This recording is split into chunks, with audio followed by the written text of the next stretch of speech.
시간에 중첩법 얘기를 했었는데, 중첩법은 구조역학에서 아주 중요한 원리입니다.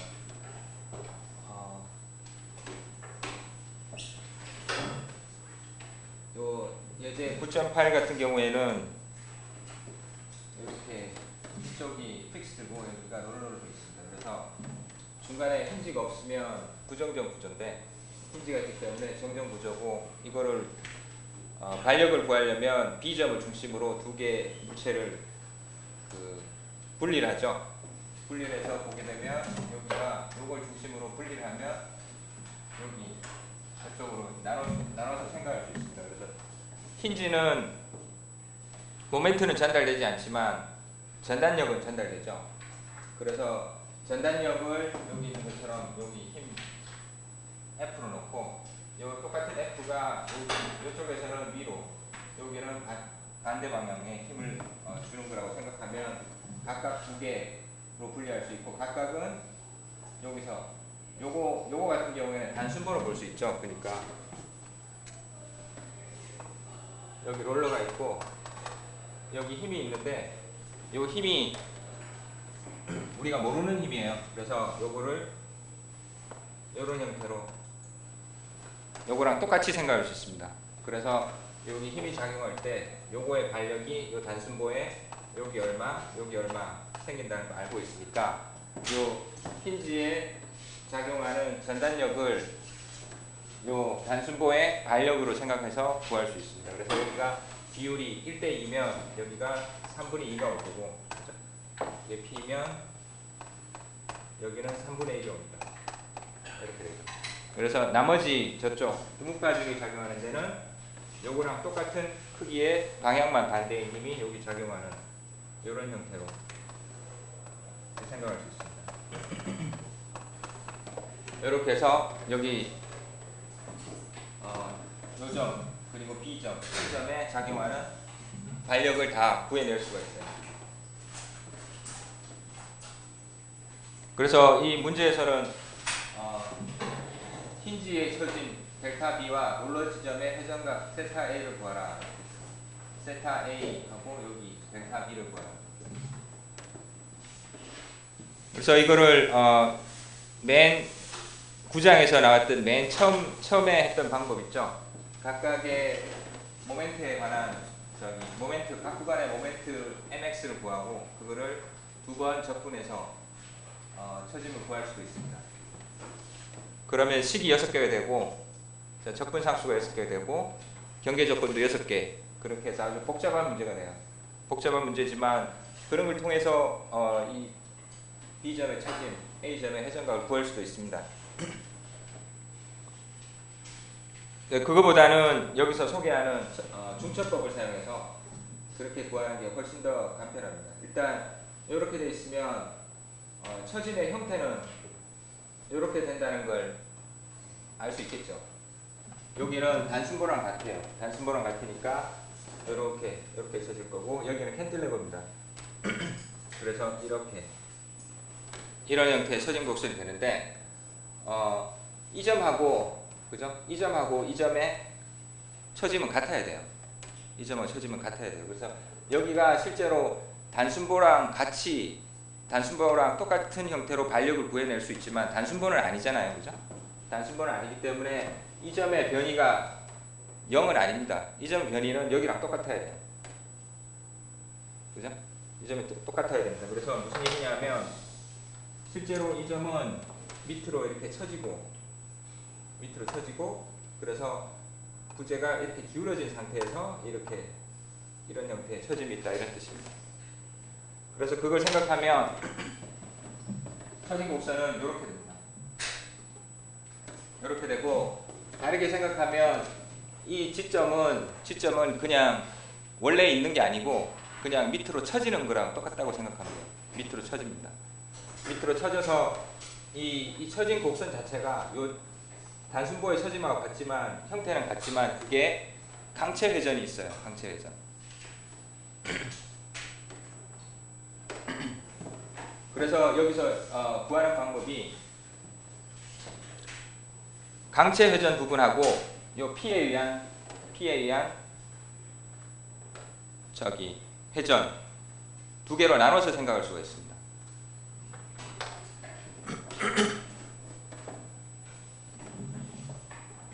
그래서 금방 얘기한 것처럼 B점의 처짐은 이 캔틸리버에서 이러한 등분파 중이 작용할 때 처짐, 그 다음에 단부의 집중하 중이 작용할 때 처짐, 그 두 개의 합이랑 같습니다. 테이블을 보면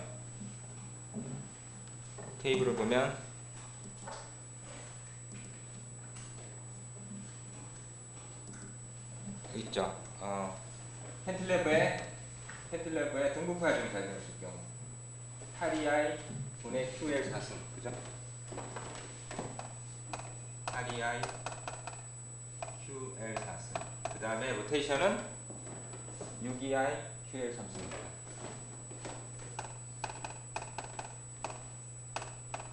그 다음에 집중하중이 작용하면 4번 케이스죠. 3EI PL 3승. 그 다음에 로테이션은 2EI PL 제곱. 그래서 요거 두 개를 조합해서 B점의 처짐을 구할 수 있습니다.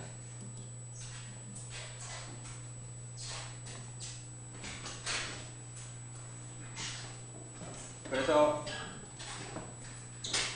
부재의 길이가 B가 되니까 여기에 L 대신에 B를 넣으면 로테이션은 요거 더하기 요거. 처짐은 요거 더하기 요거 되죠. 요게 B, B.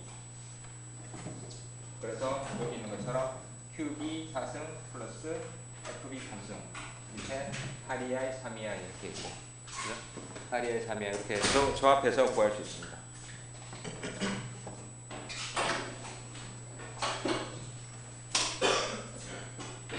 그리고 A점의 회전각 같은 경우에는 금방 얘기한 것처럼 여기 원래 단순보가 이렇게 있을 때 단순보가 여기에 힘을 받을 때 집중하는 걸 받을 때 요때 회전각 있죠. 요 회전각 더하기 이 보가 밑으로 쳐졌죠. 그죠? 원래 이렇게 수평이 되어 있던 게 요거 때문에 밑으로 쳐졌으니까 이렇게 있으면 이렇게 쳐지게 됩니다. 그래서 요 각도 더하기 요 각도를 두 개를 합쳐야 돼요. 단순보라고만 생각하면 요점, 그러니까 요걸 기준으로 했을 때 요 각도 요것만 계산되는 거죠.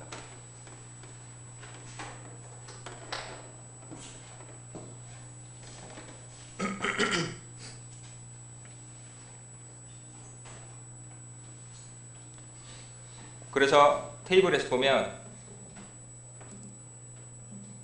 단순보에서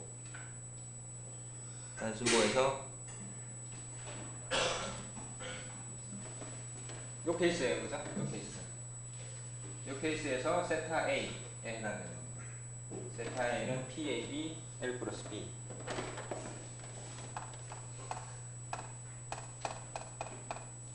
분의 6LEI.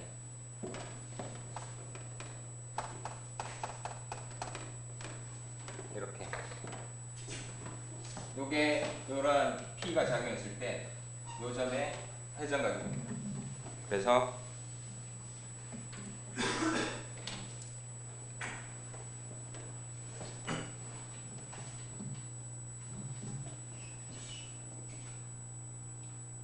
지금 A가 여기서 A는 3분의 2A가 되고 B는 3분의 1A. 요 수식에다가 AB 대신에 요걸 집어넣으면 단순보 요러한 케이스에서 회전각이 나오는 거죠. 그죠? 원래 있던 위치에서부터 요 접선에 해당되는 세타가 구해집니다. 그래서 그 값이 여기 있는 것처럼 저 공식에다가 이걸 집어넣게 되면 81 ER 4 PA 제곱 뭐 이런 게 나옵니다. 네, 여기에 추가해서 아까 얘기한 강체 회전 부분이 들어가야 되죠. 강체 회전은 뭐냐면 여기서부터 요거 얘기하는 거예요. 요거 아까 요 처진값을 구했잖아요, 그죠? 요 처진값을 구했으니까 요 각도는 요 처진값 나누기 요 길이 그렇게 하면 돼요. 앞서에도 예전에 앞에서도 얘기했지만 각도 자체가 작기 때문에 이거 각도를 구할 때 탄젠트, 코사인 이런 거 생각하지 않습니다. 그냥 요 각도에 해당 라디안 곱하기 길이를 하면 요 값이 나와요. 그래서 처짐각은 요 처짐 나누기 길이를 하면 돼요. 처짐은 금방 우리 구했었죠. 요거 더하기 요거, 그죠? 요거 나누기 부재의 길이 A를 하면 됩니다. 그래서 그게 여기 있는 것처럼 힌지의 하향 처짐에 의한 각도는 여기 있는 것처럼 델타 B 나누기 A, 델타 B 나누기에서 요게 강체 회전에 의한 각도가 됩니다. 요거 더하기 단순보의 처진값, 처진 각도, 단순보일 때 지점의 회전각 요거를 더하면 A점의 회전각이 나와요. 그러니까 여기 구조물 자체가 어떤 식으로 거동을 할 건지를 알고 그 다음에 각각에 해당되는 거를 쉬운 공식을 사용해서 값을 구하는 거죠. 이런 방법이 아니라면 앞에서 했던 것처럼 섹션 1에서 했던 것처럼 각각 이거 구간을 3분의 2에 해당되는 부분 여기 그 다음 이쪽 부분 각각 구간을 나눈 다음에 모멘트에 해당되는 수식 mx를 구하고 적분을 쭉 해서 그래서 전체적인 처짐을 해당되는 함수를 구할 수 있습니다. 회전각도 마찬가지로 복잡해요. 그러면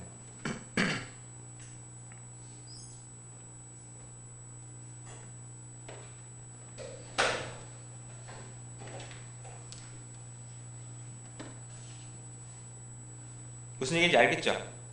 그 다음에 9.9 같은 경우에도 중첩법을 사용해서 여기에 있는 요 점의 처짐의 값을 구하는 겁니다. 이것도 마찬가지예요. 이것도 마찬가지로 mx를 구한 다음에 모멘트를 두 번 접근해서 처진 곡선에 해당되는 수식을 구할 수 있죠. 네, 여기서는 이렇게 생각할 수 있습니다. 요거를 요 B점을 중심으로 나눠서 생각합니다. B점을 중심으로 나눠서 생각하면 일단 요렇게 돼 있지만 요 B점을 중심으로 해서 이렇게 여기를 절단한다고 생각하세요. 프리바디 다이어그램을 그리면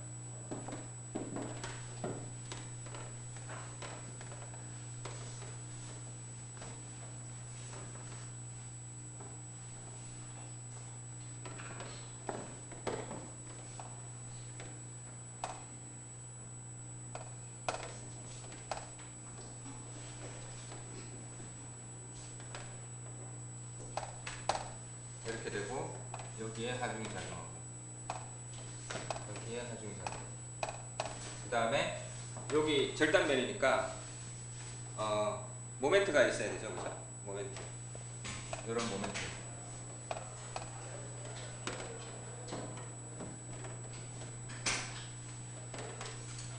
그래서 이 구조물에 속해져 있는 여기 AB 부분을 따로 떼내서 생각하면 요거랑 같습니다. 요거랑 같아요.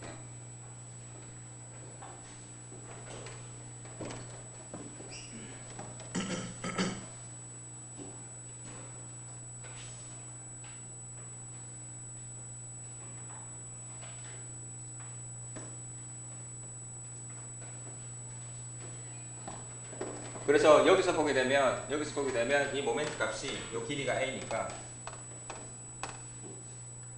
2분의 q a의 제곱이 돼야 되고 똑같은 모멘트가 여기 작용하는 거예요.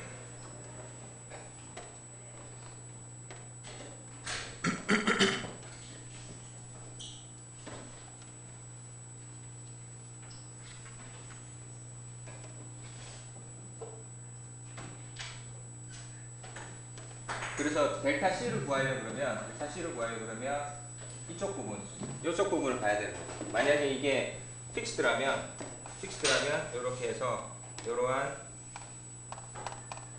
등분파 하중을 받을 때 요점의 처진값, 그죠? 이렇게 구할 수 있습니다. 근데 지금 문제는 요거랑 완전히 같진 않아요.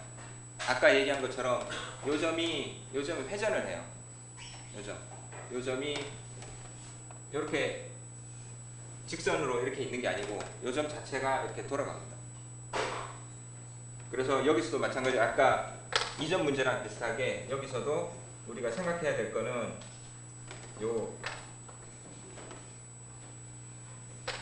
요게 요만큼 회전했을 때 그러면 기준선 이게 되죠. 그 다음에 추가로 이렇게 회전합니다.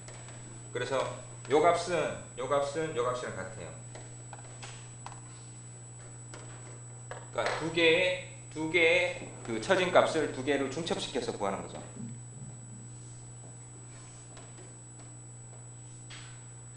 그래서 여기서 우리가 구해야 되는 건 뭐냐면 B점의 회전각이 얼마냐, 그죠? B점의 회전각이 얼마냐. 그다음에 요걸 캔틸레버로 봤을 때 캔틸레버에 해당하는 캔틸레버 등분파 등을 받는 캔틸레버의 처짐이 얼마냐. 그 두 개를 조합시킵니다.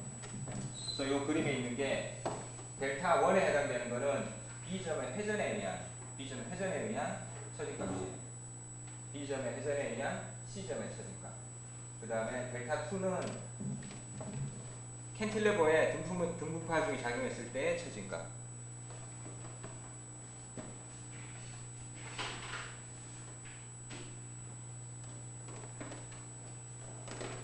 이렇게 생각할 수도 있습니다. 다르게 얘기하면 이렇게 해서 처진 곡선이 여기 있죠. 처진 곡선이 여기 있으니까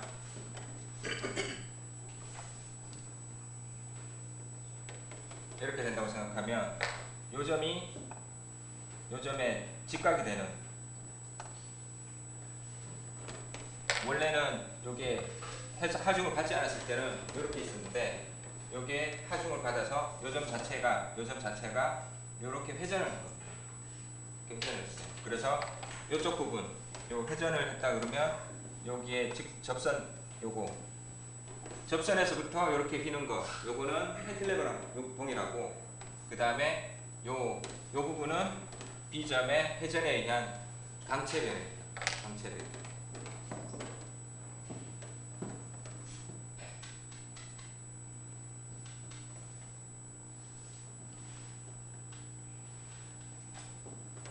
그래서 델타 2 같은 경우에는 아까 얼마였죠? 델타 2는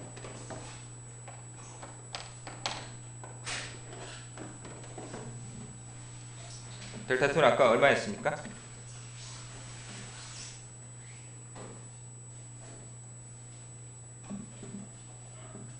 요거랑 같죠? 요거 8EI QL 4승, 그죠?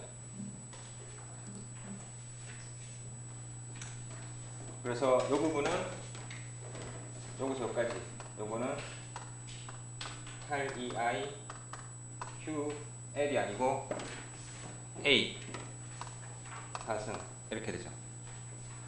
그 다음에 요점의 회전을 구해야 되는데 요점의 회전은 어떻게, 테이블에서 다시 봅시다. 테이블에서 보면 단순보죠. 단순보가 있고 요 케이스,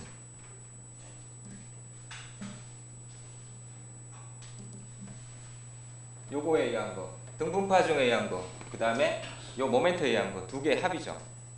등분파중에 의한 회전은 요렇게 될 거고, 요 값은 여기서 보게 되면 세타 B는 24 EI QL 3승입니다.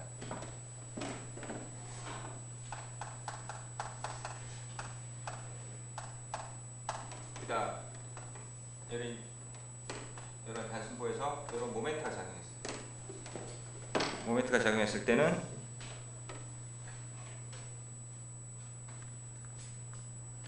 요거 생각하면 되겠죠. 요거 생각하면 여기에 세타 A에 해당될 거 아니에요. 세타 A는 3EI M0L.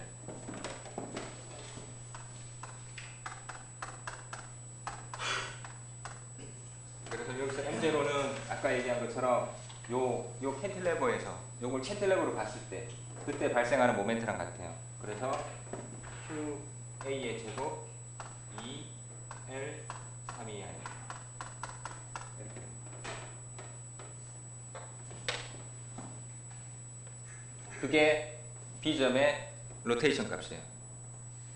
그러니까 이거는 어떻게 생각할까요? 이렇게 작용하니까 얘는 처진 곡선이 이렇게 되죠. 이거, 그다음 이거. 그래서 요거 두 개를 조합해야 돼요. 근데 방향이 반대죠. 방향이 반대니까 어떤 기준을 세워서, 그죠? 예를 들어서 이쪽으로 회전하는 거. 요거를 플러스로 보겠다. 그러면 요거 빼기 요거 하면 되죠.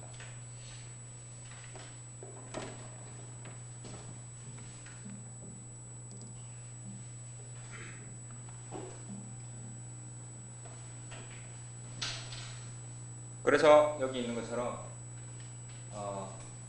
시계 반대 방향, 이쪽 방향을 기준으로 요걸 플러스로 보게 되면 요각 빼기 요게 여기에 회전각, 요 각도입니다.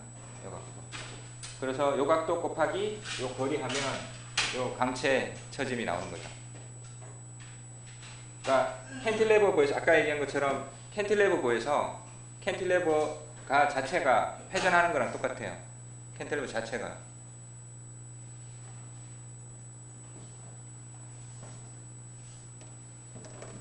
그래서 이게 회전각이고 회전각에다가 거리가 A죠. 거리를 곱하면 처진값이 나옵니다. 요거 더하기 등분파 중을 받는 캔틸레버의 처진값을 더하면 우리가 구하는 요 처진값이 전체적인 처진값이 나옵니다. 네, 금방 여기서 봤듯이 이 길이가 얼마고 그 다음에 이 길이가 얼마냐 거기에 따라서 이쪽 이 지점이 이렇게 회전할 수도 있고 반대로 회전할 수도 있어요. 그렇겠죠? 그렇죠?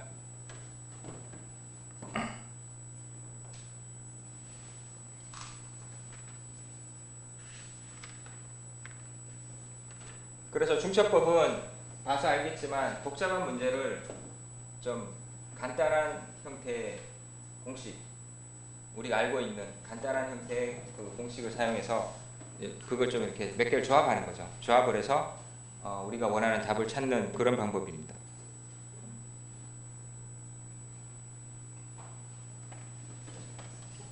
너무 조용하네요.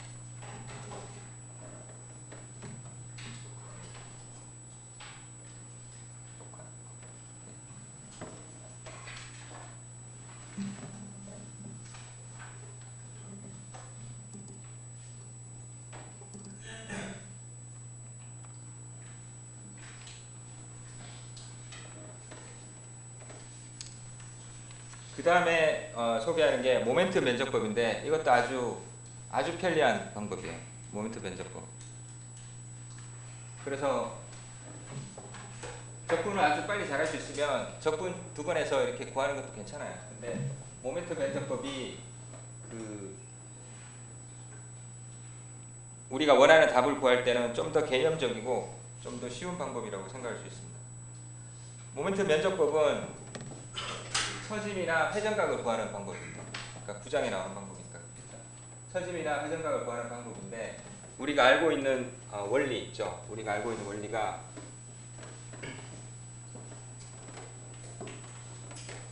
가장 기본이 되는 수식이 EI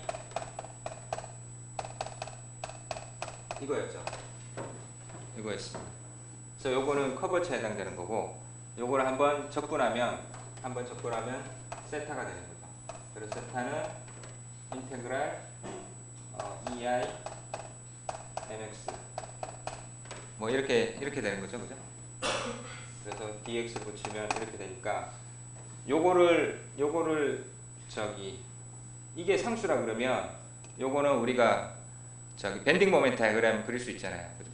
밴딩 모멘트 다이어그램 그릴 수 있으니까 밴딩 모멘트 다이어그램을 그냥 EI로 나누면 요게 나오는 거고 요거 dx니까 인테그럴 dx니까 이건 그냥 면적이에요.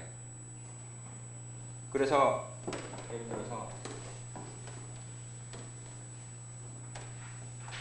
이런 캔틸레버가 있다. 캔틸레버가 있다 그러면 우리가 알고 있는 것처럼 밴딩 모멘 다이어그램은 그냥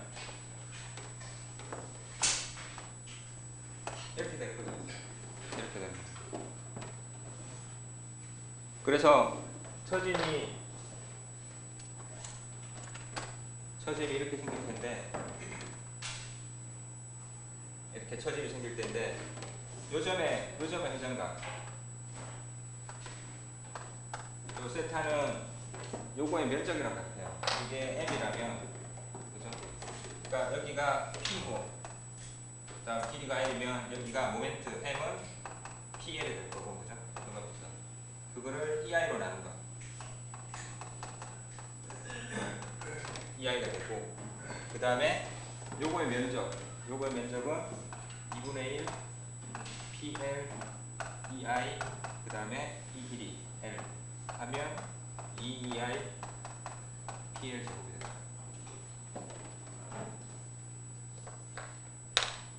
그래서 우리가 테이블 아까 볼 수 있죠.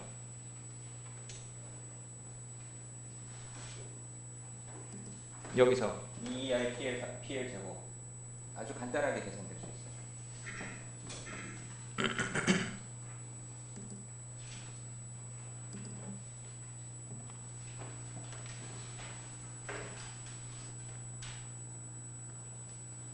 좀 더 엄격하게 생각해 보면 요거의 면적이라는 거는 어떻게 되는 거죠? 요거의 면적이라는 거는 요점하고 요점 사이에 회전각의 차이예요. 그죠? 그래서 여기서 회전각 0이었고, 그 다음에 여기서는 요런 각도잖아요. 그래서 요거랑 평행한 요렇게 선을 그으면 요 각도가 세타가 됩니다. 만약에 요점하고 요점 사이에 회전각의 차이, 여기는 이미 회전각을 이렇게 갖고 있어요. 이렇게 갖고 있으면 이렇게 했을 때 요 각도라는 거는 이렇게 했을 때 요 면적일 거예요. 그렇죠? 그래서 여기에다가 AB를 붙이면 A점하고 B점 사이에 회전각의 차이는 이렇게 적분 공식을 사용해서 혹은 이런 면적을 가지고 간단하게 구할 수가 있습니다.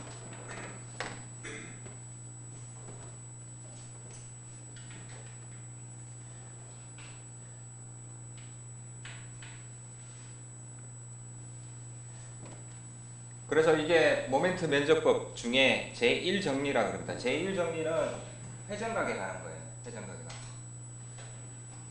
이 정리는 처짐에 관한 식입니다. 그러니까 1정리 같은 경우에는 아주 간단하죠. 그냥 여기 이런 그림 생각해도 되지만 이러한 모멘트가 밴딩 모멘트 다이어그램을 EI로 나눈 이런 커브가 있으면 이 커브의 어떤 두 지점 사이의 면적은 두 지점 사이의 회전각의 차이랑 같습니다. 회전각의 변화량이라고 생각해도 되겠죠. 그거랑 같습니다. 그게 모멘트 면적법의 제1정리입니다.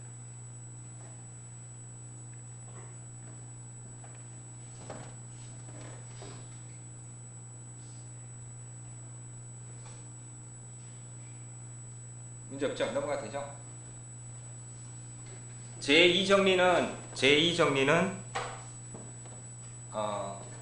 처짐에 관한 식이에요. 처짐에 관한 식인데, 처짐은 여기서 요 그림에서 다시 한번 잘 생각해 봅시다. 이걸 깨끗하게 볼게요.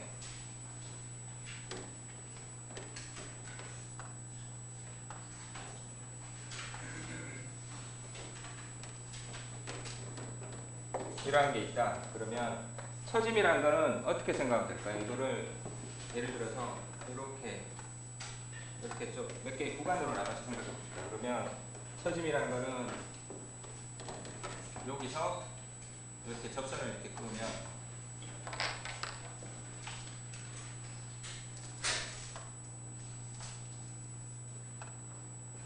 제대로 끝나거든요.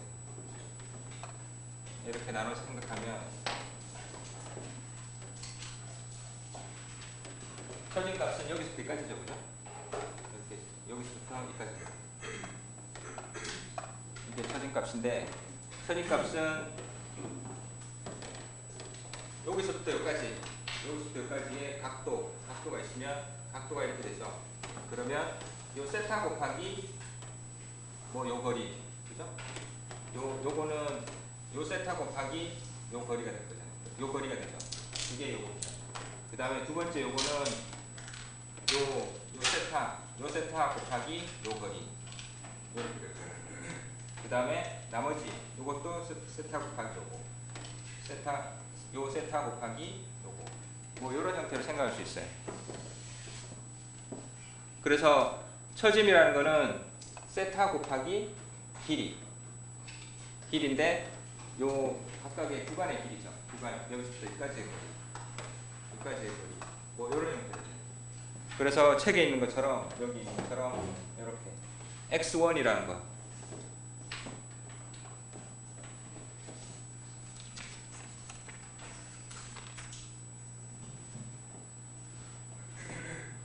x1이란 거리 곱하기, 그러니까 요거를 구간을 더 줄인다 그러면 여기서 발생하는 회전각 자체를 d세타라고 생각할 수 있을 거고, 거기에다가 거리 x1이라는 걸 곱한 것, 요런 거를 다 합한 거예요. 그죠? 다 합한 겁니다. 인테그랄로 생각하면 돼요.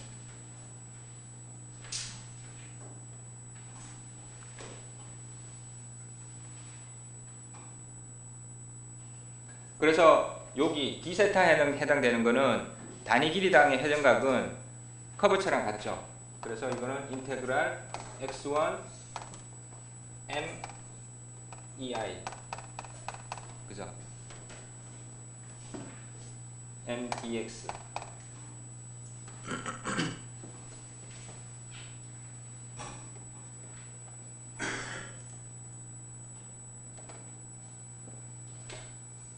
그죠? 그래서 결론부터 얘기한다 그러면 요 점의 처진 값을 알고 싶으면 처진 값을 알고 싶으면 요 모멘트 면적 있죠. 모멘트 다이어그램 나누기 EI 한 요 면적을 우리가 알고 싶은 요 지점에서부터 요 면적의 중심까지의 거리를 곱한 거랑 같아요. 그거는 요 점에 대한 요 면적의 요 점에 대한 단면 1차 모멘트랑 같죠.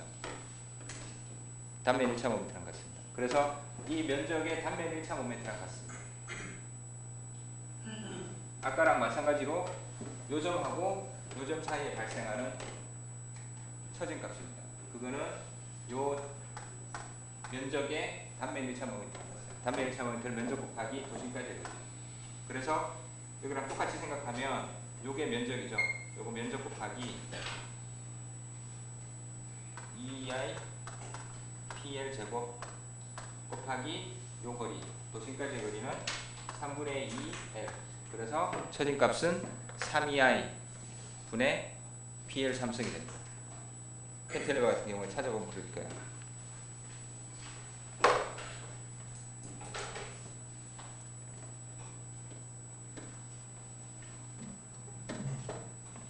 그래서 아까 얘기한 것처럼 좀 더 구체적으로 생각해 보면 요 처진값이라고 하는 것은 요 거리라고 하는 거는 요 점에서의 접선 길이 있죠. 접선 하고 요 점 사이의 차이예요. 그래서 여기 있는 것처럼 접선 편차라는 말을 썼어요. 접선 편차.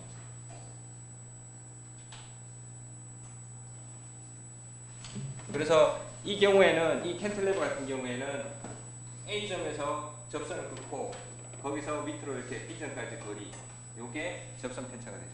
그러니까 이게 우리가 구하는 알고 싶은 처진값이에요. 그래서 이거는 금방 얘기한 것처럼 요 면적의 1차 모멘트라고 했습니다.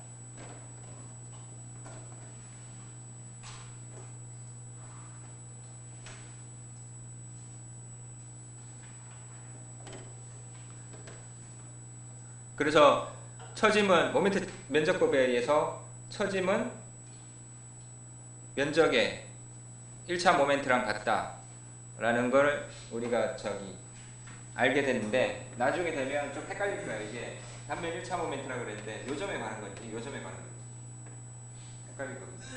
그때는 요 그림을 잘 생각해 보세요. 요 그림 생각해 보면 요점에서 발생하는 커버처는 서진에 아무런 컨트리뷰션이 없어요. 그래서 이 끝부분에서 발생하는 좀 멀리 떨어져 있는 부분에 발생하는 로테이션은 서짐에 큰 영향을 미칩니다. 그렇기 때문에 이쪽 부분이 더 중요하죠. 그렇죠? 더 중요합니다. 그래서 단면 1차 모멘트는 이걸 중심으로 한다 그러면 멀리 있는 게 더 중요하거든요. 그죠? 멀리 있는 게 더 그 웨이트가 커지는 거예요. 그래서 요점을 중심으로 한 단면 1차 모멘트라고 생각할 수 있습니다.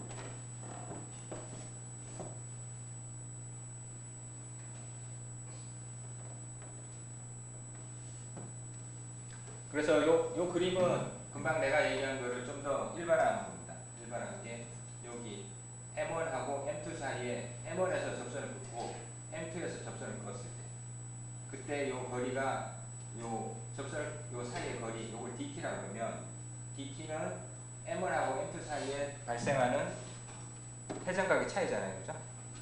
회전각 각각의 회전각 곱하기 요 거리 한 거랑 같아요. 그래서 요 DT는 요 면적 곱하기 여기서부터 여기까지의 거리랑 같습니다. 그래서 그거는 1차 모멘트랑 같아요. 요 면적이 1차 모멘트랑 같습니다. 그래서 그거를 전체 거리에 대해서 적분을 하게 되면 면적 곱하기 도심까지의 거리, 즉 단면 1차 모멘트랑 같아진다. 그렇게 구해낼 수 있습니다. 그게 모멘트 면적법 제2정리입니다.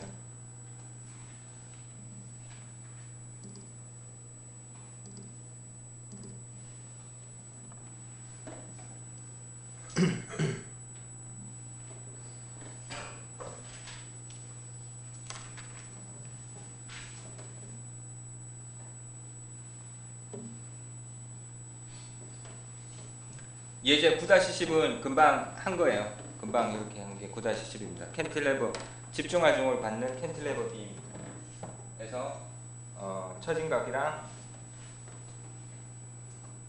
처진값이랑 회전 로테이션을 구할 건데 이렇게 구할 수 있습니다. 그래서 모멘트 면적법이 아주 능숙하면 그 간단한 형태의 도형, 그죠? 간단한 형태의 보의 처진값이랑 그 회전량은 기억을 하지 않더라도 그 자리에서 유도해서 구해낼 수 있습니다.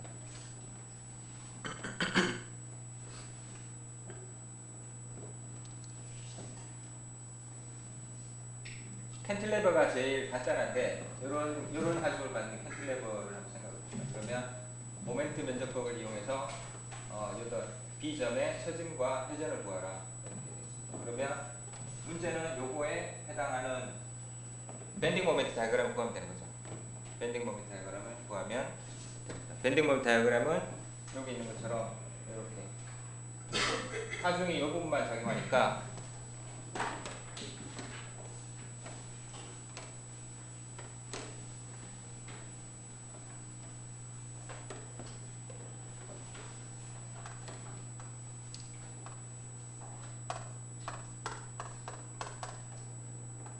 밴딩 모멘트 다이어그램은 여기 0일 거고 그 다음에 이렇게 되어 있으면 이 부분이 2차 곡선이고 여기는 똑같은 기울기를 가지는 이런 직선입니다. 이 점에서의 요 끝점에서 요 2차 곡선의 끝점에서의 기울기랑 똑같은 기울기를 가지는 직선이 될 거고 여기는 2차 곡선 부분입니다. 이게 밴딩 모멘트 다이어그램이고 그래서 그걸 EI로 나누면 요거의 면적을 가지고 로테이션하고 처진값을 구할 수 있습니다.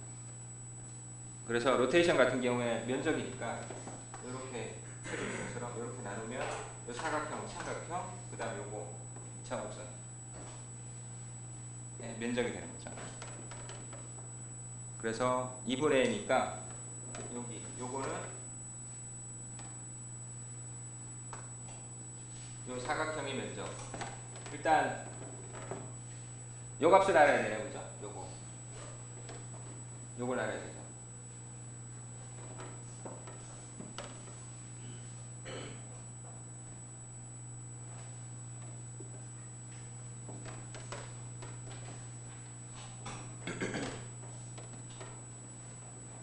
Q.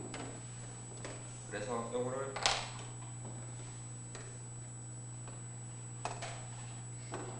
이분의 QL. 그러면 여기가 2분의 QL. 요거는 얼마죠? 2분의 QL 곱하기 4분의 3L. 이렇게 구할 수 있죠. 그래서 여기는 요점은 8분의 3QL 제곱. 그 다음에 요 값은 얼마인가요? 요거.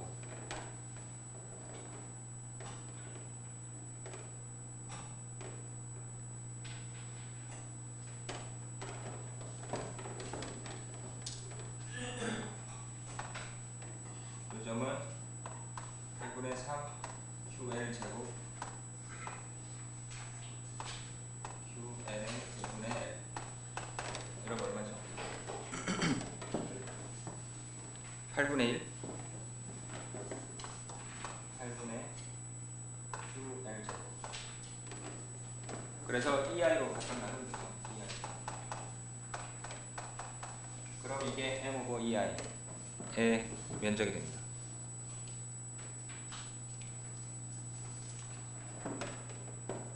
그래서 이거랑 이거 면적 구할 수 있죠?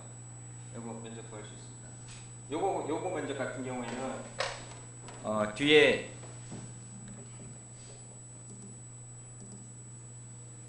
책에 부록에 보면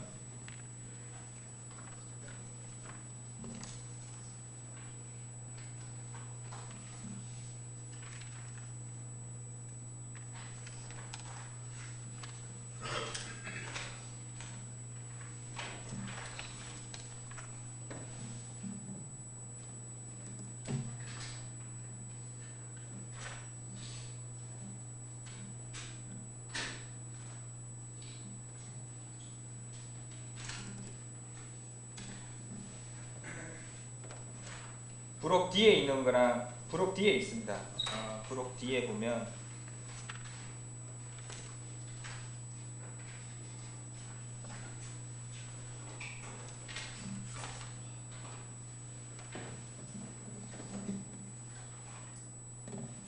부록 뒤에 저기 964페이지에 18번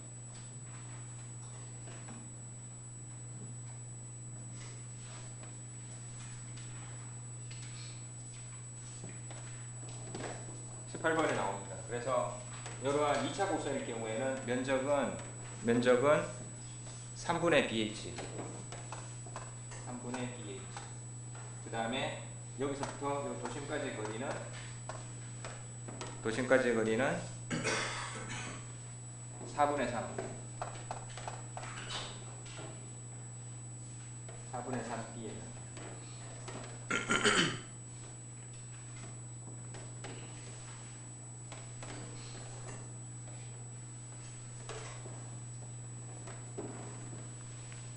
삼각형일 때 2분의 BH고, 그죠? 그 다음 3분의 2였죠. 그죠? 2차 곡선이 되면 면적은 이렇게 되고, 도심까지의 거리는 요겁니다. 3차 곡선이 되면 4가 되고, 5분의 4가 될 거예요. 요렇게 됐을 때, 요 면적이 3분의 BH니까, 요 반대쪽 요거. 그래서, 이렇게 볼록해지는 거. 요런 2차 곡선은 3분의 2가 될 거예요. 그죠?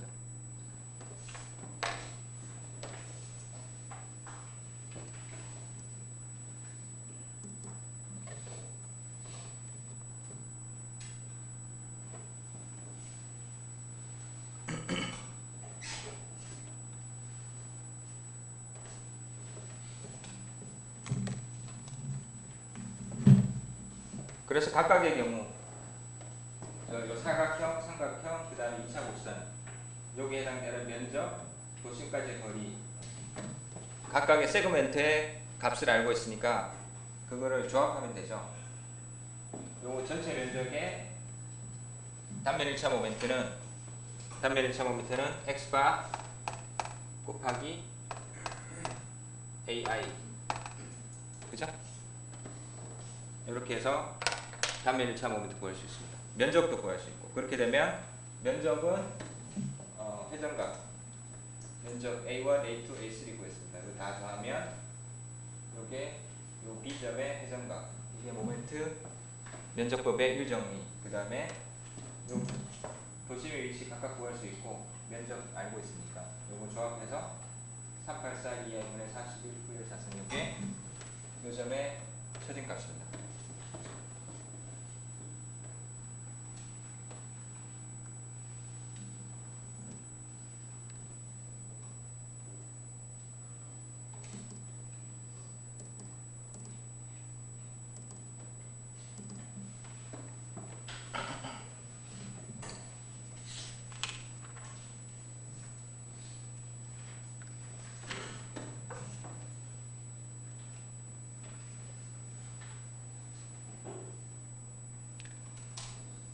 (9-12) 같은 경우에는 이제 단순번입니다. 단순번인데 A점의 회전각, 그 다음에 하중 작용점 D점에서의 처진값을 구하라. 이렇게 되어 있습니다.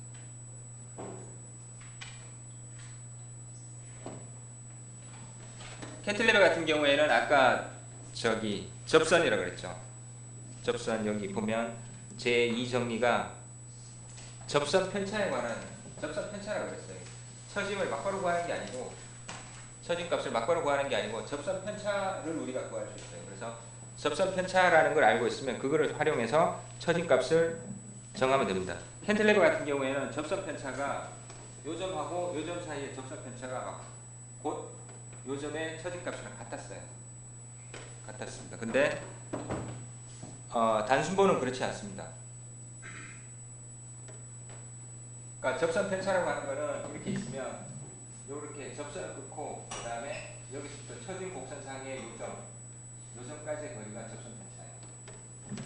그래서 단순보 같은 경우에는 이 그림에서 보게 되면 D점의 처짐을 구하고 싶으면 요게 접선이고 모멘트 1정리에서 구해지는 값은 여기서부터 여기까지 거리입니다. 여기서부터 D1하고 D2 사이의 거리예요. 처짐값이 아니에요. 하지만 요걸 알고 있으면 여기서부터 여기까지 값이 얼마라는 걸 알고 있으면 요거 알 수 있죠. 요거 델타 D를 알 수 있죠.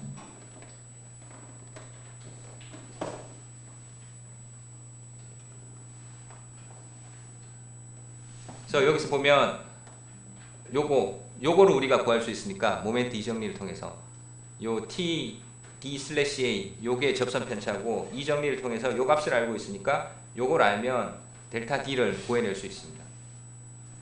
그래서 델타 D를 구하려고 그러면 모멘트 이 정리를 사용해갖고 T D/A 이걸 구해야 되고 그 다음에 또 구해야 되는 게 있죠. 세타 A를 구해야 돼요. 세타 A를 구하면 거기에 길이를 곱하면 전체 삼각형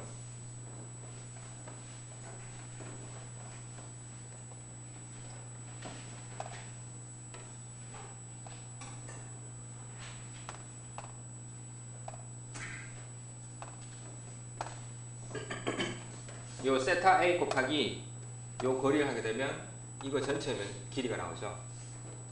전체 길이가 나오고 거기서 요거를 빼면 돼요.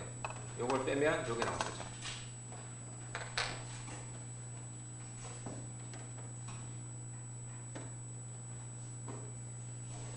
그래서 모멘트 이정리가 처짐을 구하는 건데 막바로 처짐값을 구해주지 않는다라는 거. 그래서 그걸 생각해 보면 여기서는 아주 단순하죠. 캔틸레버 같은 경우 접선 편차가 막바로 처짐값이니까. 그래서 그걸 알면 이제 똑같은 방법으로 하면 되죠.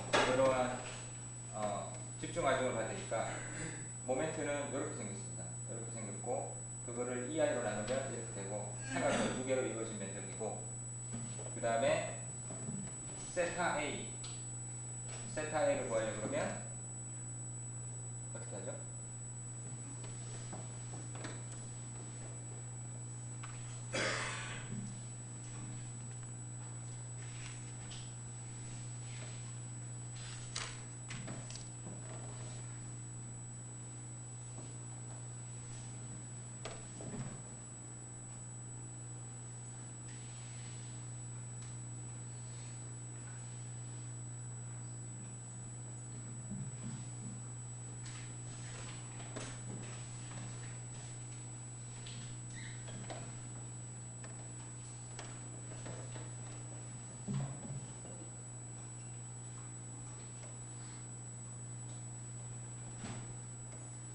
세타 A를 구하기 위해서 제2정리를 사용했습니다.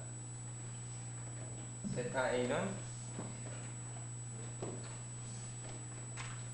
이 그림에서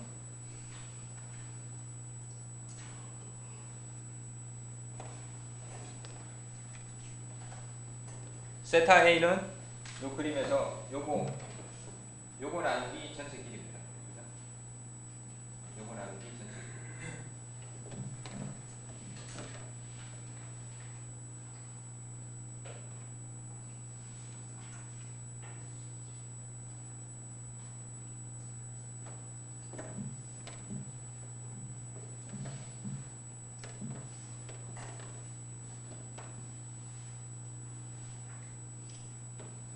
세타 모멘트 1정리 같은 경우에도 아까 생각을 잘 해보세요. 1정리도 이렇게 돼 있을 때 요게 이렇게 있으면 1정리도 요 점하고 요 점 사이에 로테이션 값의 차이라 그랬죠.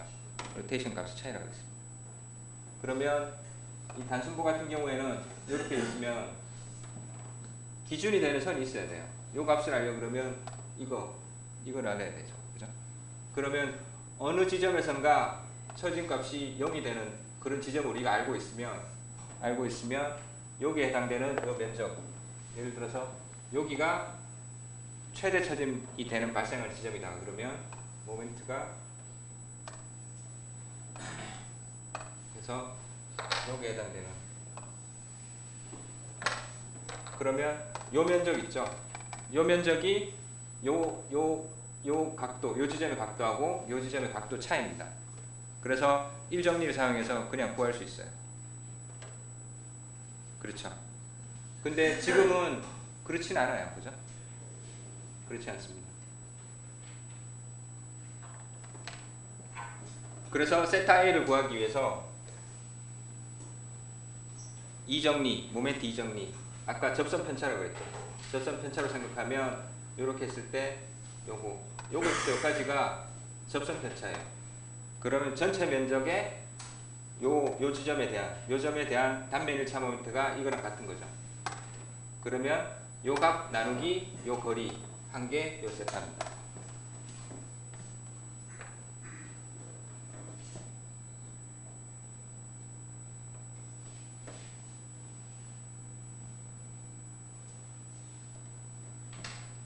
그렇게 해서 세타 A를 구하고 요 세타 A가 구해졌으면 아까 얘기한 것처럼 요거 곱하기 세타 곱하기 요 거리 하면 요 거리가 나오고 세타 곱하기가 하면 전체 거리가 나오고 그 다음 2정리는 요 면적만 사용하는 거죠. 여기 있는 요 면적만 사용하는 겁니다. 요걸 사용하면 요 값이 나오는 겁니다.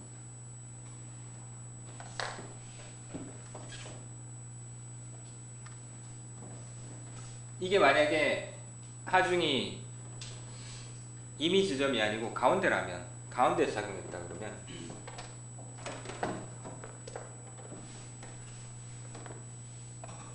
한가운데 이렇게 작용하게 되면 모멘트가 이렇게 되고 그 다음에 처짐이 이렇게 생겨서 여기서 처짐값이 0이라는 걸 우리 알고 있는 거죠. 그럴 경우에 요 각도 세타 A는 요걸 갖고 구할 수 있어요.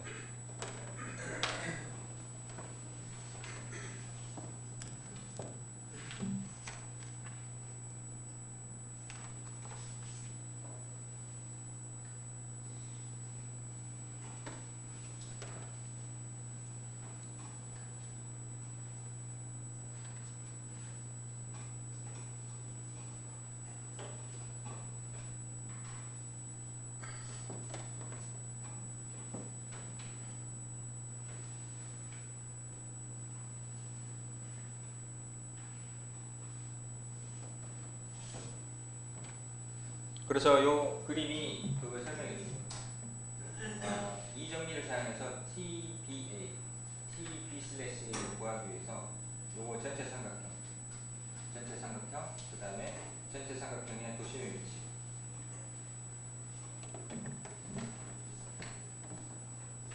를 구해서 그 값을 요 길이 L로 나눈 거. 그게 세타 A가 되고, 그 다음에 D점에 관해서는 세타 A 곱하기 D의 풀이를 봐야 되겠네요. 이렇게 구했고, 그 다음에 D점 같은 경우에는 요 삼각형의 단면 1차 모멘트를 가지고 TBA를 구하고, 그 다음에 세타 A 곱하기 요 A를 해갖고 전체 D에서부터 D1까지 거리 에서부터 D/A를 빼서 델타 T를 구합니다.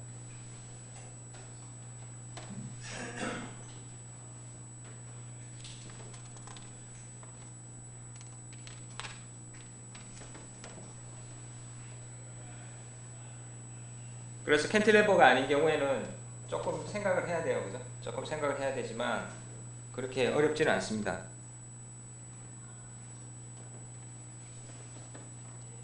불균일 단면보가 있다. 불균일 단면보가 있을 때도 우리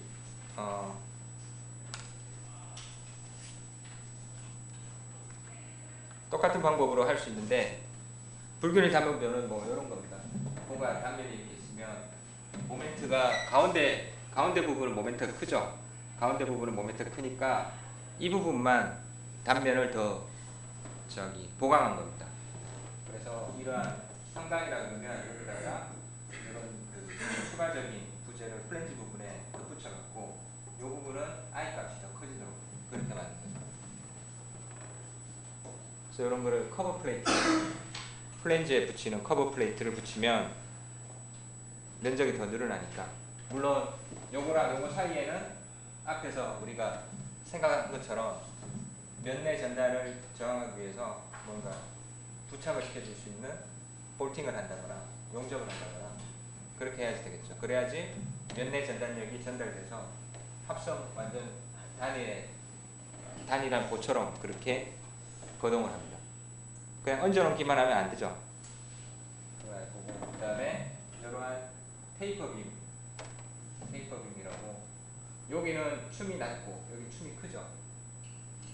그래서 이런 보도 불균일 단면보라고 볼 수 있습니다. 2년 전인가 3년 전인가 눈이 많이 와서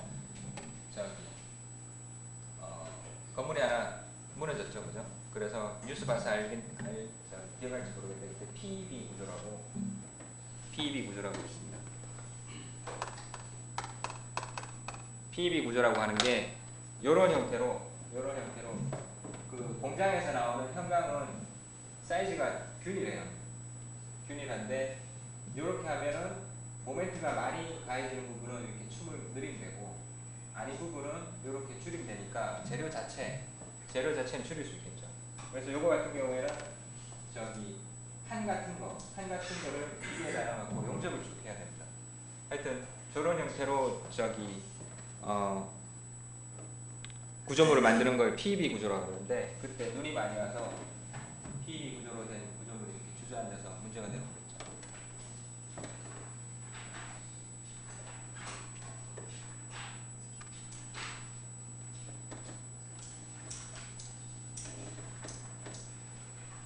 불균일 단면보도 우리가 지금까지 배운 거를 적용해서 풀 수 있습니다. 풀 수 있는데 차이점은 오로지 이거죠. EI 이건데, 우리가 배웠던 거 이거였습니다. 지금까지 했던 게 이거고, x의 함수가 요게 x에 대한 함수고 요게 x에 대한 함수였어요. 그죠? 그래서 v의 x 이거였고, 사실은 m은 mx 이겁니다. 근데 지금 같은 경우 불균일 단면이 되면 이 값 I 값도 x에 관한 함수가 되겠죠. I 값도 x에 관한 함수가 됩니다. 그래서 이거 같은 경우, 이런 경우는 구간이 4개가 될 거예요. 여기. 여기는 i가 다르기 때문에 가운데 부분은 i가 다르고, 그렇죠. 그리고 정점 구조물이기 때문에 모멘트 다이어그램은 똑같습니다. 모멘트 다이어그램은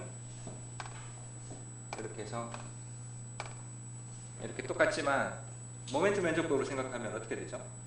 모멘트 면적법으로 사용하면 m 나누기 ei가 되니까 여기 가운데 부분에 이렇게 있으면 여기는 더 큰 값으로 나눠줘야 돼요. 그죠? 그래서 뭐 이런 형태가 될 겁니다. 아무튼 이렇게 되니까 요 가운데 부분은 다른 ei를 사용해서 해야 되니까 이렇게 구간을 더 나눠서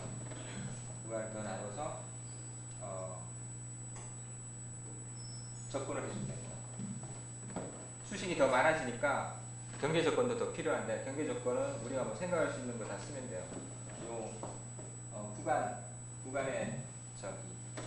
구간이 바뀌는 부분, B점이랑 D점 이런 데서 처짐이랑 회전각이 같다라는 그런 경계 조건을 추가적으로 쓰면 되고, 그렇게 해서 구할 수 있습니다. 쭉 접근해서 쭉 구하면 됩니다. 복잡하죠?